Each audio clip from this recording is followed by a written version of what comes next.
Hi, I'm Rita. Welcome back to my YouTube channel, Life with Reading. As you can see from the title of this video, I'm going to be participating in the magical readathon for the first time ever. This readathon was created a couple of years ago by the booktuber Book Roast, and I have been seeing people participate in this for the last, I don't know, 3-4 years. And I have never participated myself, but I thought I would challenge myself in April and I would actually participate for the first time. I don't know a lot about the magical readathon given that I'm about to participate for the first time, but I know that we have 2 semesters. We have the spring equinox and then we have the autumn equinox in October. So I'm going to be participating now in April, see how it goes, see if I like it, and then later on in October I'm going to maybe be challenging myself to participate again. In this readathon, there's a lot of lore that I'm not going to get into. I'm going to leave a link in the description so you can go watch Book Roast's video explaining all of it. But basically, you create a character who has to go to a magical school and you choose a career path and you have to pass certain exams and certain classes in order to graduate and to improve upon your career path. And so in each of the career paths, there are a couple of classes that you need to get to. And in those classes you are assigned a prompt, and basically you just have to read the book that the prompt chooses for you. Did that make sense? I hope that it did. Basically myself, my character, there's not a lot here yet. There's not a lot. I don't even have a name yet. I thought Luna, because I love Luna, so maybe that could be something. But she's going to be a dream walker because that sounded like a lot of fun. Do I know a lot about it? No, I have read, because there's this whole Google Drive, I have read about dream walkers, and that sounded like something that I would like to do because I dream a lot. I have a lot of dreams. It's not a good thing. I have a lot of dreams that don't allow me to sleep very well, so I thought what better career path than to be a dream walker and to actually enter into other people's dreams and bother them like I'm bothered by my own dreams. So that's what I'll be doing. And should I have chosen a career that requires less books? Absolutely I should have, because I have to pass 7 classes, which means 7 books. So this April TBR will be the most ridiculous TBR I have done in a while. I never do monthly TBRs anymore because of the failure that I always experience when I don't read all the books that I'm supposed to. But I'm going to try to challenge myself. So to become a dreamwalker, I need to firstly pass astronomy, and that is the theme of Lightfall, which is Color Wheel Picks my book. So I thought that I could do that live with you right now, see what kind of color wheel we get and what kind of color we get so I could pick a book. So I'm just going to go to my color wheel. Yeah, I just started recording now, so I'm going to spin and we'll see what ends up happening.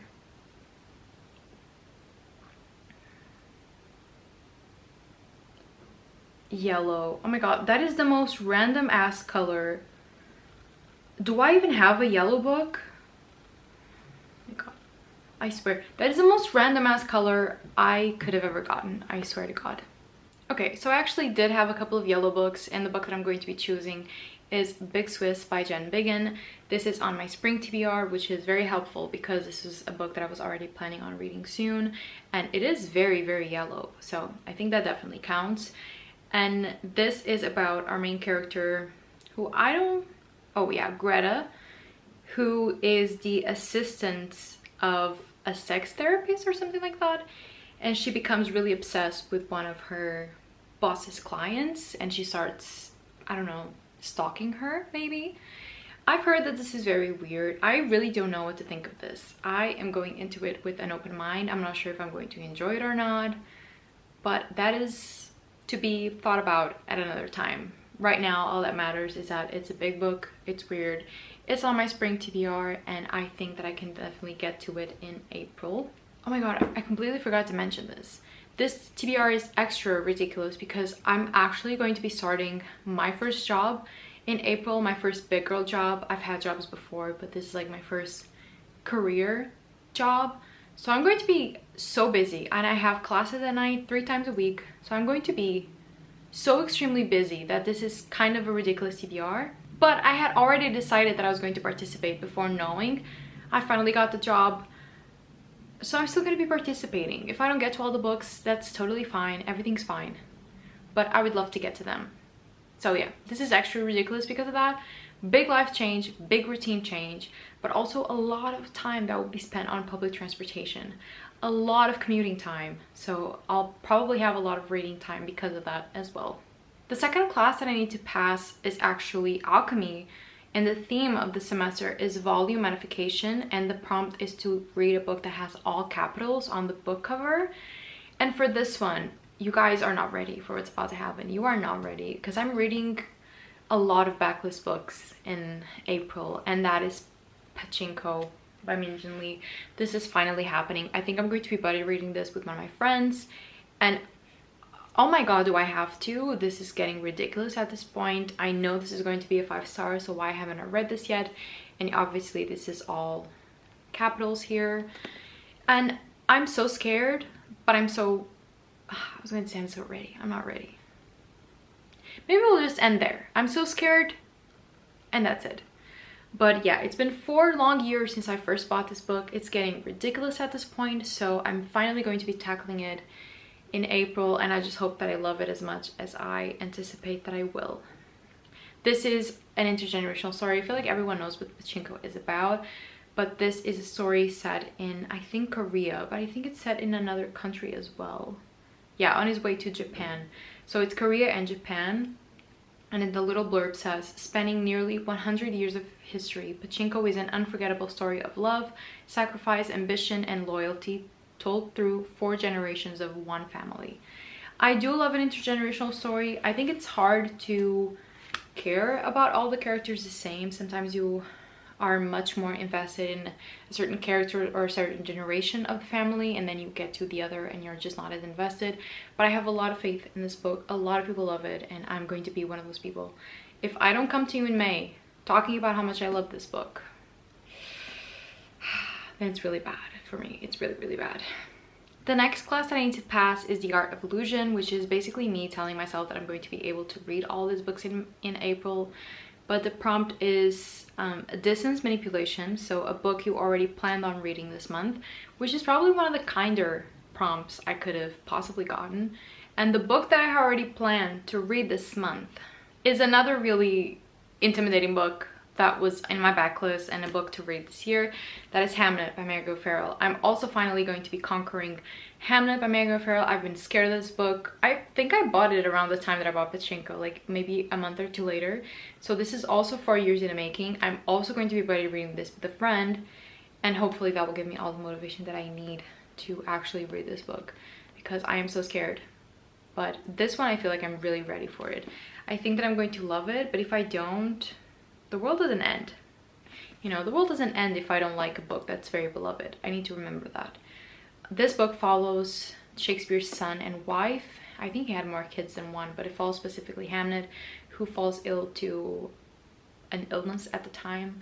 And I think that he does pass away from it, and surrounds a lot of grief. Shakespeare is not a present character in the slightest. I think his wife, Anne Hathaway, is much more present in this story, and it's much more about her and her relationship with Hamnet, which I find really, really interesting. So I'm really hopeful that I'll enjoy this book. If I don't, the world doesn't end. But again, I want to come to you saying that I've loved this book, because I think that it could happen, but if it doesn't, then it's fine. Do you see how unlikely this TBR is already? I don't know what I'm doing. Another class that I need to pass is Spells and Incantations.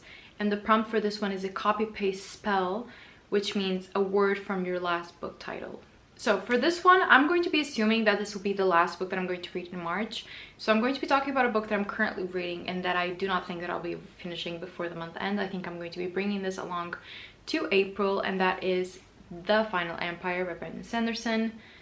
And I'm going to take the word the, obviously. And so the book for this prompt is going to be The Trials of Morgan Crow, Nevermore by Jessica Townsend. This is book... What the fuck was that? This is book 1 in the Morgan Crow series, and I really love the series a lot. Book 4 is finally coming out in May for me, so I'm going to be rereading the entire series in April. Again, does that sound achievable? It does not. But I really love this book. This is about our main character, Morgan Crow, who believes that she is cursed and she is fated to pass away on her 12th anniversary, like birthday. What the fuck am I saying? Birthday. But she doesn't. She's actually whisked away to a magical world, a magical academy. And yeah, she finds a lot of friends and she finds a lot about herself. And I just love this series a lot. And I hope that it holds up on a reread. Because I'm scared that it won't. But I want it to so bad. Then we have the class of psionics and divinations. What the? Guys, what is that? And the theme is psychokinesis, and the prompt is a book with witches or the occult. Again, I'm bringing another book from the hell that is my backlist books. The Once and Future Witches by Alexi Harrow. Another 500-page book. Guys, what am I doing? Truly, what am I doing? Another 500-page book. Obviously, this book is about witches. I know it's about witches. I know it's also about the suffragette movement. I don't know if I'll enjoy Alexi Harrow's writing. I really hope that I will, but I just can't figure it out, honestly. I have been so intimidated to read this book. I'm so scared that I'm not going to enjoy it. But I think that it's finally time to at least try to read this book. If I DNF it, it's fine. I'm really like freeing myself from the shackles of not DNFing books this year. I've always DNF'd books, but I've always felt bad about DNFing books, and this year I'm just like, it's time to move on, baby. There are so many books I want to read. There are so many books on my shelves. If it's not doing it for me, I'm just going to leave it. I'm just going to leave it be and move on, truly. So this is a book about witches or the occult, and I'm going to be trying reading it in April, and then we'll see how it goes. Another class that I'll be doing is lore, and the theme is Song of Ages. So we have musical term in the title, song note, etc. And I was glancing at the books on my shelves, and the only book that I have that even slightly features something about music is The Ballad of Songbirds and Snakes by Susanna Collins. But do you see how massive this book is? Like, I could kill someone with this book. And am I ready for this? I don't know. This is also 500 pages. But I've also told myself that I would be reading this book because of Sunrise on a Reaping that has just come out and everyone's reading it, and I have a lot of FOMO about it. But I do have a question for you. Do you think that I should reread The Hunger Games before I move on to A Ballad of Songbirds and Snakes? Because this is a prequel. But I feel like a lot of people reread the trilogy before getting to this one, and I'm just not sure if I should do Ballad of Songbirds and Snakes, rereading the Hunger Games trilogy, and then reading A Sunrise on the Reaping, or if I should reread the Hunger Games series, get to this one, and then get to A Sunrise on the Reaping. Please let me know your opinion. What would you do? How do you feel about it? Because I really don't know. Like, I genuinely just don't know. So yeah, I'll be thinking about this one. This is the only book that I have that even remotely has something related to music, but this is not official yet. I'm going to wait for a strike of inspiration, and I'm going to wait until April to really figure out what I'm reading for this specific prompt, because this is massive, so I really don't know if I'll be able to get to it. And finally, the last prompt, which I also need to do live here with you, is conjurations, and the theme is locational summons, random country 5 times for an author. So I need to randomly generate 5 countries, I think, and then choose one for an author. So I'm going to see if something appears on something that I have on my TBR. Hopefully that happens, but I doubt that it would. Okay, so I'm also going to be start screen recording. I have here like a website. I don't know if this is going to be, but random country. Kazakhstan. Okay, I'm going to be screenshotting that. Next.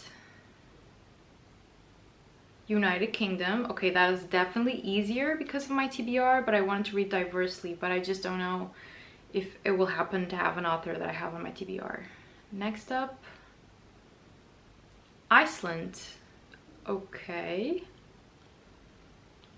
4th one, Cape Verde. Okay, so Cape Verde. And finally, Hungary. Okay. Oof, I have to figure that out. Okay. Okay, it has been a while and I've been trying to figure out what I should do for this prompt. And I think that I'm not going to decide right away because my library actually has a lot of Icelandic authors. I have read a few books from Icelandic authors in my day.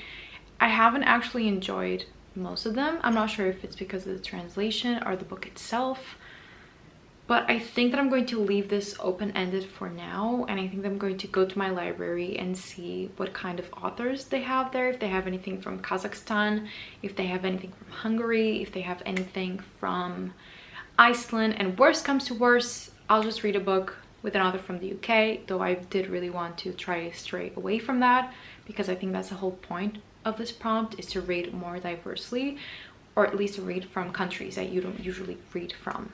With that being said though, we have a really big TBR already, and it's not even counting the 2 books that I still haven't decided. I still haven't decided if I'm going to be reading this one, and I haven't decided the book because of the country prompt.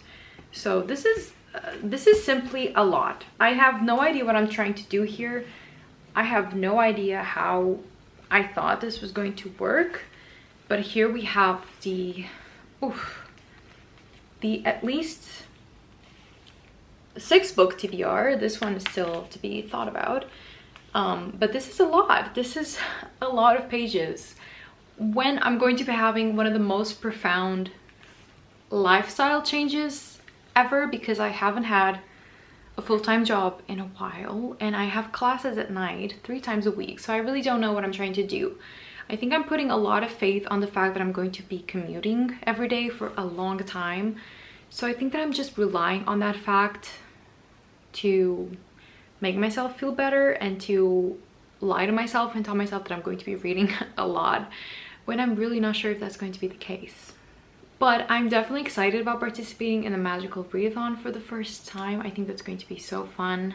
I am just looking forward to imagining a world that is not mine and to be daydreaming about attending a magical academy instead of working and doing my everyday life.